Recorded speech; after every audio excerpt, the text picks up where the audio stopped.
We're on verdict watch in the Jussie Smollett case, and we're getting closer to the Elizabeth Holmes and Ghislaine Maxwell trials, too. We've got the latest on all of them. Plus, a new poll has a big warning sign for Democrats ahead of the midterms. And apologies across Europe from Boris Johnson in the midst of another scandal to Finland's partying prime minister. Thursday Need to Know. Let's go.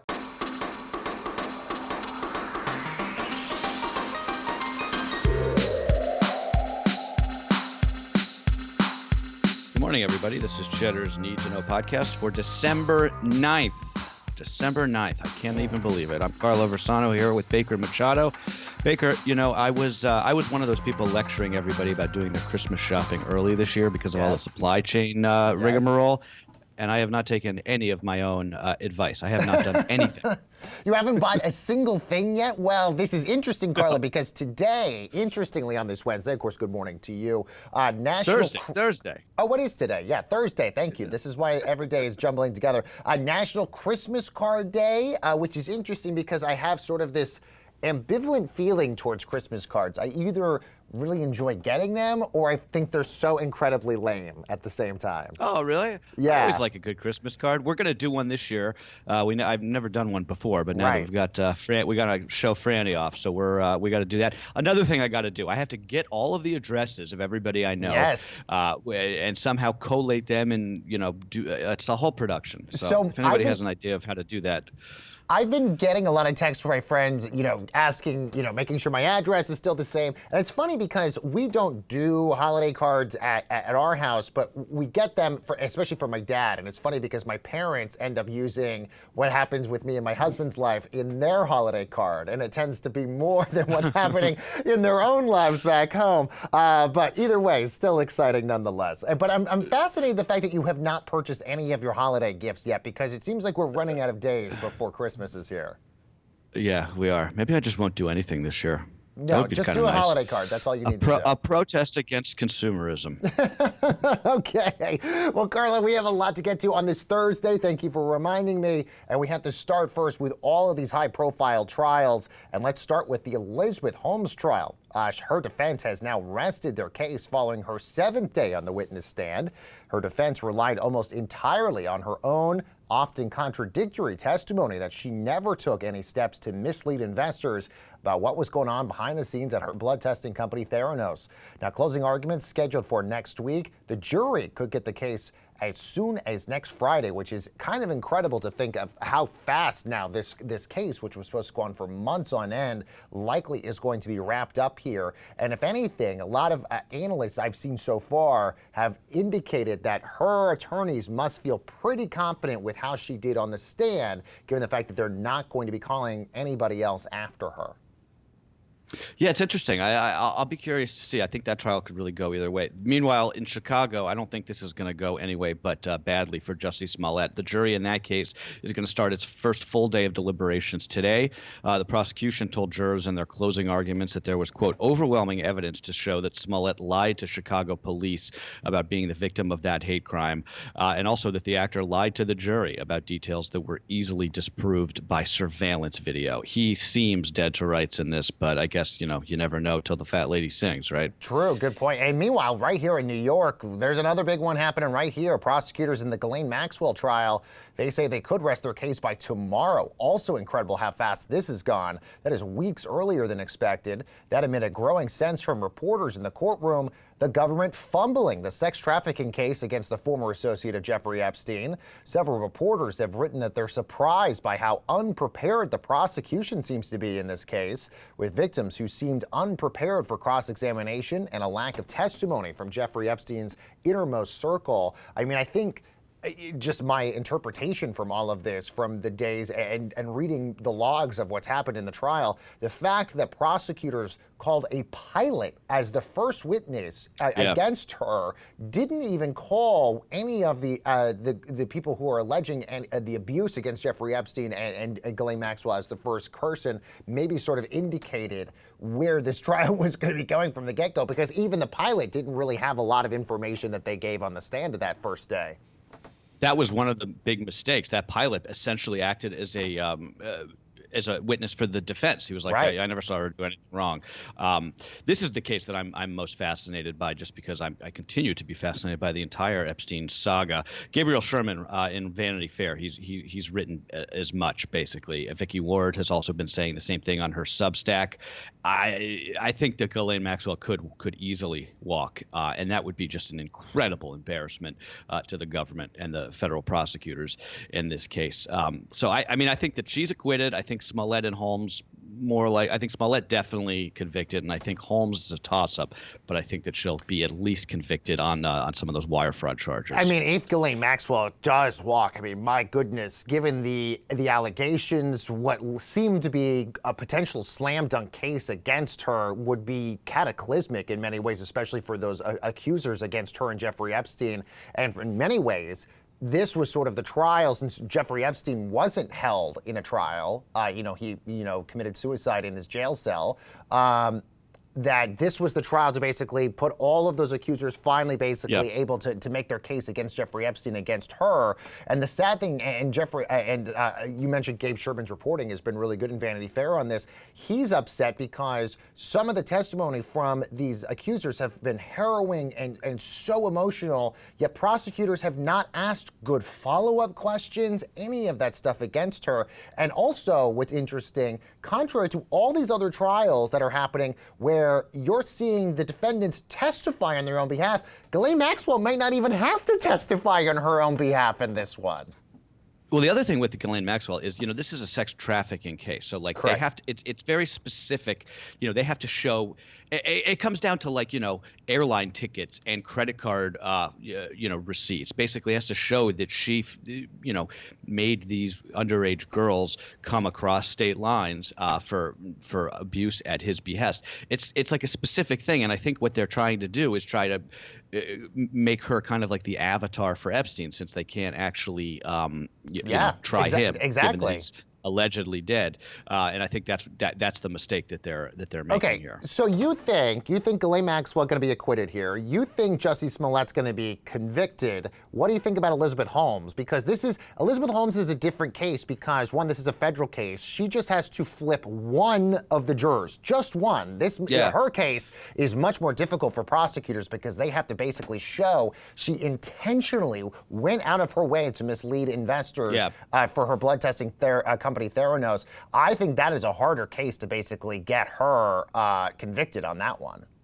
Yeah, like I said, I think that's a coin toss. I really think that she could walk. I wouldn't be surprised if she walks, and I wouldn't be surprised if she is convicted on those fraud charges. And one last thing I'll say on this, from Rittenhouse to the McMichaels to Jussie Smollett to Elizabeth Holmes, I think we've now entered in a new phase with jury trials, especially if there's cameras in the courtroom, where now we might see these defendants take the stand on their own behalf just because it has worked so well for so many of them. Meanwhile, let's switch gears and let's talk about Omicron. Pfizer, big news yesterday, Carlo, says preliminary lab tests suggest that a booster of their vaccine provides significant protection against the Omicron variant, which appears to be able to evade some of the protection offered by 2 doses of the vaccine. They did, Albert Bourla, the CEO of Pfizer, did say, look, even if you just had the 2 normal doses of the vaccine, it still looks like it protects against severe hospitalization and even death here. But if you're able to get the booster shot, that 3rd dose, it basically offers the protection that you would have had against the Delta variant earlier on. But Pfizer also saying they should have some sort of tweaks to the vaccine that would protect against Omicron potentially by March of next year. New federal data just out shows that 200 million Americans have now been fully vaccinated, which is amazing, really. 60%. That's not bad. Yeah, I guess I shouldn't say it's amazing. It should be higher. But just think a little bit. In like a year ago, it was a year ago this week that the first vaccine doses were being given. It's remarkable. I mean, it is remarkable how far we've come since this time last year. That said, only 50 million people have been boosted, so that's sort of the fear now. And Pfizer CEO also telling CNBC yesterday that a 4th shot could be necessary sooner rather than later, depending on how things play out with Omicron. But again, that's we sort of expected this. That's what this is going to be. It's going to be like the flu. you got to get a booster. You got to get a shot every year to protect yourself. And that's not the end of the world. And hopefully, the end game here is you get one shot, and it's sort of like this mRNA vaccine that protects you against all these different respiratory viruses, which would be an amazing outcome. Well, yeah, potentially the goal eventually would be there's a combination of your flu vaccine with your COVID vaccines. That way, every year when you go in to get your flu vaccine, it also sort of has protection against whatever new variant is out there at the time. Okay, I really quickly want to go back to this 60% number. Again, the 200 million getting vaccinated. Yes, it is good in the sense that we have a high level of people who have been vaccinated. We're averaging about 1.7 of inoculations per day. But when you look at other countries, you have Portugal, a lot of other countries in Europe have almost 80 to 90% of their populations vaccinated. And that's because in a lot of those countries, the vaccine hasn't become a hot political topic as a result of this. So this also just goes to show, when you make vaccines a political wedge, when you look at polls, this is what happens, there are still millions of Americans here that will not get that vaccine no matter what you tell them about it. And look, that's unfortunate, when you're trying to combat the pandemic as a result. And speaking of politics here, let's talk about this big warning sign for Democrats coming in this new Wall Street Journal national poll. According to the Journal survey released this week, Hispanic voters now evenly split between the two parties. Democrats basically had Hispanic voters for many, many decades. If the midterms were held today, 37% of Hispanic voters would support the Democratic candidate and 37% would vote for the Republican. And in a hypothetical 2024 rematch between former President Trump and President Biden, 44% of voters would back Joe Biden, 43% would vote for Trump, so basically all within the margin of error. We should note Joe Biden did win Hispanic voters by 30 points last year, but President Trump did exceedingly well with Hispanic voters, much better than your traditional Republican candidate tends to do. Yeah, my jaw dropped when I actually saw this story alarming. in the journal yesterday. Well, here's one free idea for Democrats: stop referring to Hispanics or Latinos as Latinx, whatever that is. That a term so offensive that the exact people it's meant to virtue signal toward find it so repulsive that they actually keep mentioning it in polls, telling pollsters, stop referring to us as this. We don't even call ourselves Latinx. I've said it before, right? Democrats whistling past the graveyard with some of this woke stuff. And if they're not careful, it's going to cost them not just next year, but in the next couple of election cycles, I think. It's classic Democrat brain at work, right? You start talking like they're Ivy League kids and they're activists and their donors talk, and it's all in this attempt to play to the base, but they don't understand that the base, the people who actually deliver them elections when they accidentally find themselves winning, people like Latinos and black voters, don't actually speak this way, and they see it as being phony and are repelled by it, so much so that they actually start voting for the Republicans. Somebody like Donald Trump, who called them literally rapists pretty and offensive criminals. Things. Yeah, good point. And especially even the immigration policies that the former president championed with the wall and everything. And I don't want to say any particular minority group is monolithic because, that's another thing, right? You have different people with different perspectives, religious backgrounds, all that sort of stuff. But you have to remember, Democrats have had the Latino vote basically in their back pocket for many, many, many presidential elections. And when you see, especially in South Florida, which traditionally is a very Democratic area, both of the congressional seats there flipped to Republicans in 2020. You will have certain areas on the southern border of Texas, that have traditionally always been Democratic strongholds going to Republicans.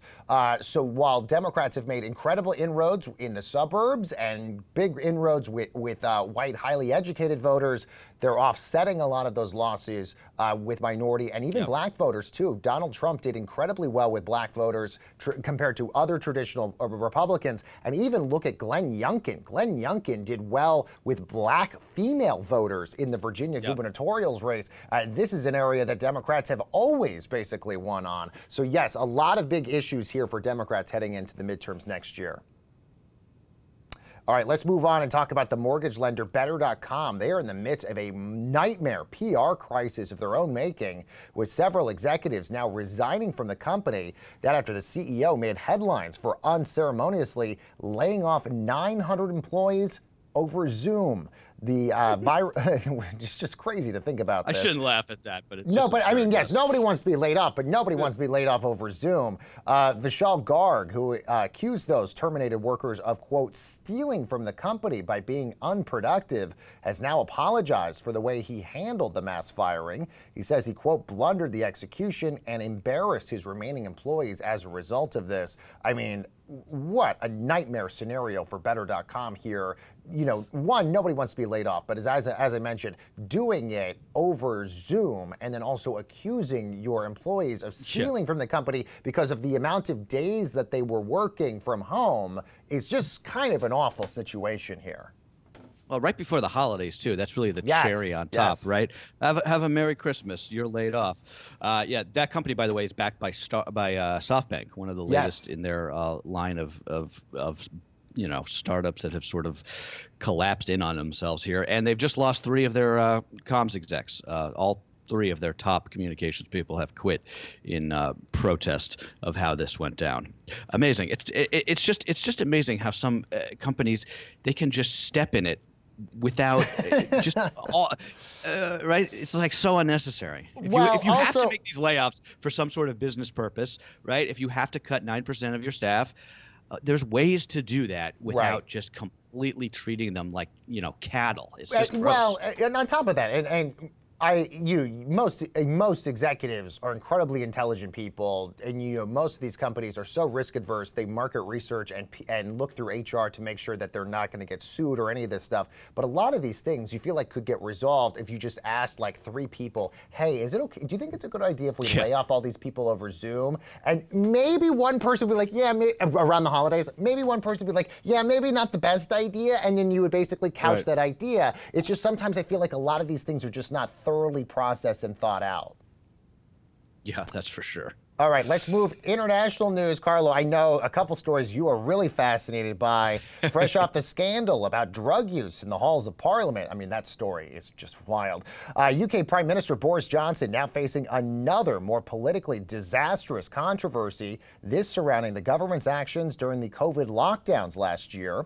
They're calling this Partygate, as it's known across the pond, and it broke when the Daily Mirror reported that Boris Johnson allowed an office Christmas party to take place at 10 Downing Street last year. That was when Britain was in the grip of its second lockdown with the Delta variant.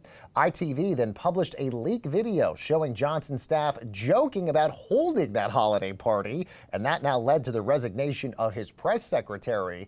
Carlo, this comes on the heels of that wild story we talked about just the other day, where they found tons of traces of cocaine in the halls of the Parliament bathrooms.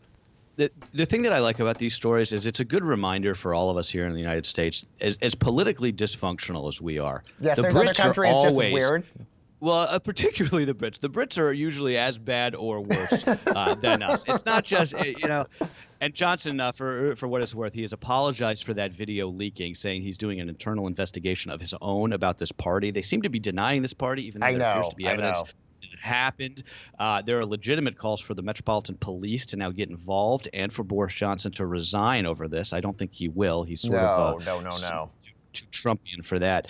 But the reason why I think that this is a significant story, even if it's happening in the UK and you don't live there or care about them, there's this complaint out there, right, that people have lost faith in institutions. And that's one of the reasons why our collective response to the pandemic has just been so bad. Nobody trusts anybody anymore. Nobody trusts our leadership anymore. But can you blame them when you see stuff like this? I mean, it's like when Gavin Newsom locked down California and then had his little party at French Laundry. It's like, you see your leaders living by completely different rules than the ones that you have to. What are you supposed to feel after that? How could you not feel enraged? I mean, even the Queen of England, the freaking Queen of England had to bury poor Prince Philip. She had to bury her husband alone this year rather, because of the COVID protocols in that country.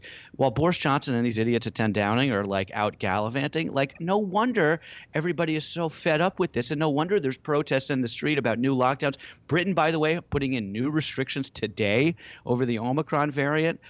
I don't know. I mean, I see why people are just fed up everywhere. And look, there was an interview a few weeks ago with Dr. Fauci, and he had said that he always is so worried when he's not wearing a mask, because he's worried that he's always going to be photographed, and then anything he says about wearing masks, getting the vaccine, going to be taken out of context because people will say, oh, he went out and did this and he wasn't wearing a mask. But you're totally right. I think that has led to sort of the hot polarization about this topic, but also why some people don't take this as seriously, because they see, rightfully elected officials not taking it seriously, but also telling us to do the exact opposite of what they're doing at the same time. And by the way, And I think there's a difference. Like, there's plenty of the gotcha stuff usually coming from the conservative media. Where it's like, oh, look, here's Dr. Fauci like walking outside without a mask. Like, whatever, that's stupid. Like, that's dumb.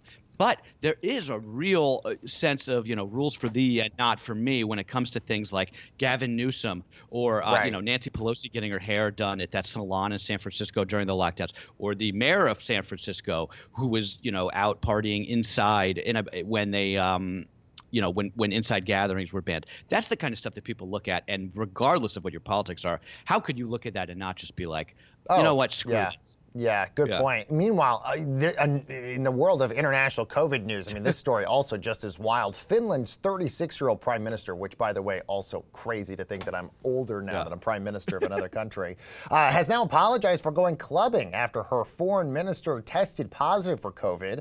Sanna Marin was out on the town in Helsinki until about 4 o'clock in the morning last weekend without her work phone and missed a text advising her to isolate after the exposure. Marin says she was told she didn't have to quarantine since she was vaccinated, but she did apologize for not staying at home as she awaited a negative test here. Not too many, maybe Eric Adams may be here soon because he goes out in the nightlife, but not too many elected officials going out partying until 4 a.m., Carlo. Well, I think this.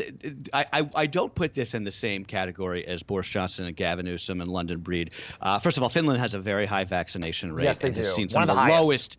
Yeah, some of the lowest COVID numbers in Europe. So she's going to be just fine. And you do you, sister, right? I mean, first of all, the bigger question in this story is what the hell is a 36-year-old doing staying out till 4 in the morning? You and I are coming into the office at that time. I mean, no one over 30 should be at the club when the lights on at 4 a.m. Listen, what's the saying? And I did this in my 20s. Nothing good ever happens really after midnight, but really after 1 o'clock in the morning. And look, I have not seen. I've seen 4 o'clock in the morning every day coming to work, but I have not seen 4 o'clock in the morning going home and going to bed and forever. Having said all that, have you ever been to Helsinki, by the way? I have not. I'd like to. My husband has, and it is easy to stay up late in Helsinki just because, the sun. There's no daylight. There's no daylight whatsoever, so you're always confused about what time of the day it is because it's basically sunlight all the time. My sister-in-law lives in Helsinki, and hopefully we get to go visit her soon because it does, despite the sunlight and the fact that it's like -20 there right now. Right. I've never been to any of those Scandinavian countries, and I would really like to visit. The people apparently incredibly nice, really, really, really nice. Yeah. Finally, a quick update on the sales numbers for one of the biggest albums of the year. We're talking about Adele's 30, now the first album in more than a year to move 1 million copies of album sales in the U.S. The last artist to do that, Taylor Swift with Folklore, though it's worth noting that the measure of traditional album sales doesn't include streaming plays. We're talking digital downloads, CDs, vinyls, all of that stuff. But just to give you context in terms of how much of a streaming music culture we are now, in terms of how difficult it is to sell 1 million copies. Only 3 albums, Carlo, released in 2019 even sold 1 million copies. We're talking Billie Eilish, Harry Styles was another one. And in 2018, just 1 album sold 1 million copies, and that was Lady Gaga and Bradley Cooper's soundtrack to A Star Is Born. So the fact that Adele has done it so quickly is incredibly impressive here. It's interesting, right? Because this album is clearly, no doubt, a hit. It looks like it's going to be the biggest album of the year. But but it's pretty clearly not the inescapable cultural phenomenon that some of Adele's past records have been. I mean, you don't really hear people. I haven't really heard these songs being played on the radio that much or in stores. I haven't really heard people talking about this record. She currently, I checked on this morning. She has one single in the current top 50 on Spotify. Yep. And if you look at iTunes, she has actually been replaced at #1 on iTunes by a 17-year-old unknown singer from Nashville named Gail, who has a song called ABCDEFU, which is extremely popular amongst the youth. But I think that's just a great example. You know, fame is fleeting, right? Nothing lasts forever, not even Adele. And, you know, as much as great as she is and as much as a cultural behemoth that she is, perhaps she has peaked. I think maybe that's the bottom line here. Well, we'll find out. Look, in terms of PR, she's not getting as much publicity as Taylor Swift's, Red album that she re-recorded, because we were talking about Jake Gyllenhaal for weeks on end and whether or not he had listened to that 10-minute song that was about him. But Adele did announce that she's doing a purely Vegas residency here, because most of the money that these artists make is from touring, where they're doing international touring. Adele basically deciding, I'm just going to do 2 months in Vegas. I'm not doing a national or international tour. I want you to come to me, which in many ways smart in a COVID era, and in many ways also comfortable and nice for her, because she just gets to basically stay in Vegas at the same casino and theater that Celine Dion played at forever. And look, Adele will be totally fine, right? She's a millionaire. She's got this album is a hit, but I think it just shows you there's a difference between things that are popular and things that are culturally potent. Look at Netflix. Netflix is a great example of that, right? They talk about that movie Red Notice being like the most watched movie they've ever had.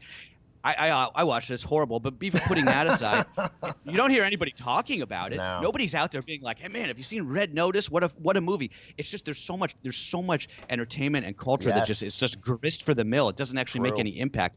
I find it very fascinating. Anyway, we're going over. So quick, more to know before we go, Baker. Yeah, the UK, Australia, and Canada, Carlo, have joined President Biden's diplomatic boycott of the Winter Olympics in Beijing.